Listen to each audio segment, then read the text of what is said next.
Dragonheart, A New Beginning.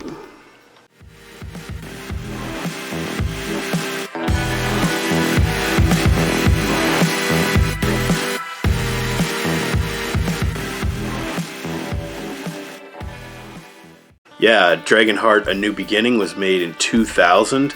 It was pretty much, I think, direct to video.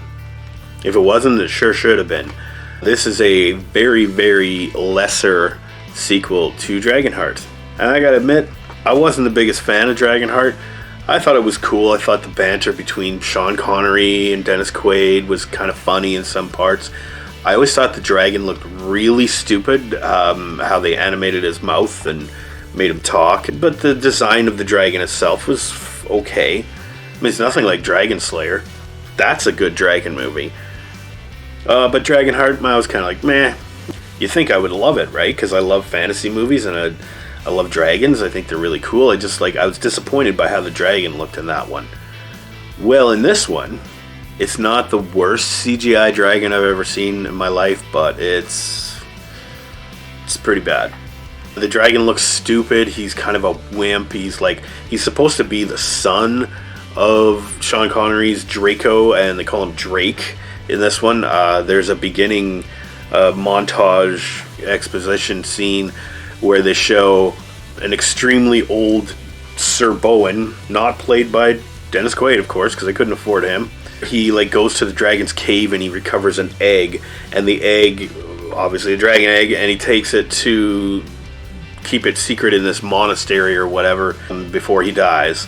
And there's a young squire who aspires to be a knight and brave and save the kingdom and whatever and blah blah blah, and he agrees to help keep the dragon secret, and he wants to fulfill his agenda as well. Then it's exposed that there's a dragon living in the monastery, and that this knight or squire is responsible for him, and they work as a team and they're best friends and whatever. So the kingdom tries to exploit that somehow. The evil prince or lord or whatever, who's of course doing the worm tongue thing like from Lord of the Rings, where he's he's not really the king. He's actually pulling the strings behind the king, and then he eventually becomes king by driving the actual king mad or whatever. So he has all the power and runs the kingdom. Meanwhile, the king is a drugged up idiot. Drake being very timid, and he's oh, I'm not brave like other dragons, I'm the last one, and blah blah blah. And there's a training montage, and they have to teach him how to be a proper dragon. Coincidentally, there's some prophecy going on that has to do with some Asian characters that enter the scene. One is Master Quan. He's this old mystical kung fu master, and his apprentice or his student, who's basically just this kick-ass kung fu fighter, and she devastates this crowd of knights. And I mean, I'm not going to tell you the whole story, because if you care about this at all, go and watch it. I don't really care about this. I watched the whole thing, and it was really predictable. The special effects were pretty bad. There obviously wasn't a lot of budget in it, but it was good enough for 2000. It was as good as a Dungeons and Dragons movie in terms of effects. But the costumes in here look really cheap, and a lot of the sets and props look really cheap. But juxtaposed against these fantastic looking castle locations and landscapes they're in, that all looks really good. But then they prop up a bunch of fake brick walls and stuff like that. It looks super cheap, and their swords look like they're obviously made out of rubber or whatever. And most of the acting's pretty bad in here too. I don't know anybody that was in this. Never heard of anybody. I guess there's some notable stuff in it. I mean, the Kung Fu is actually pretty good. Wasn't expecting Kung Fu in a Dragonheart movie, and I did get some of that, and that was kind of neat. There's a couple of gags in there with the dragon, and a couple of neat things that happen with that dragon and another dragon that shows up at the end. I don't know, there's some neat ideas in there, but overall it's just a dumb waste of time. Oh, you get your first dragon fart joke. that I think that I've ever seen in a movie.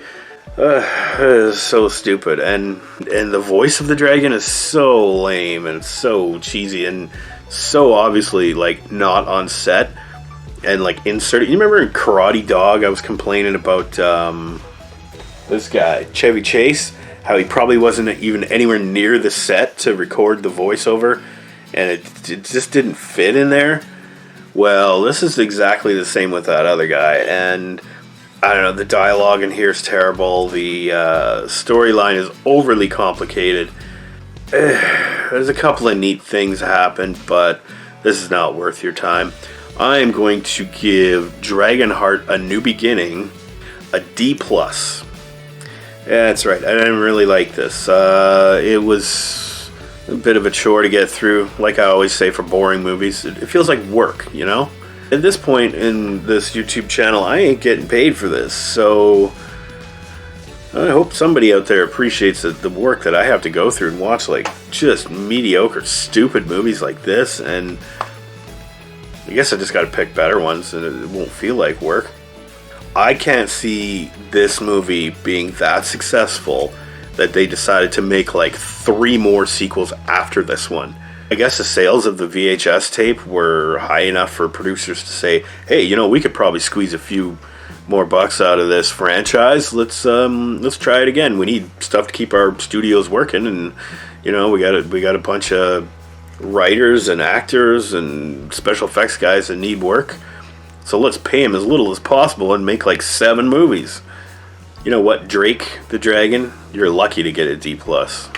Next time I feature a dragon movie on my channel, I guarantee it's going to be better than this one. So far, it's probably one of the worst dragon movies I've ever seen. But it still had a dragon, so I can't give it an F. So until the next dragon-filled escapade, have a good one out there, everybody.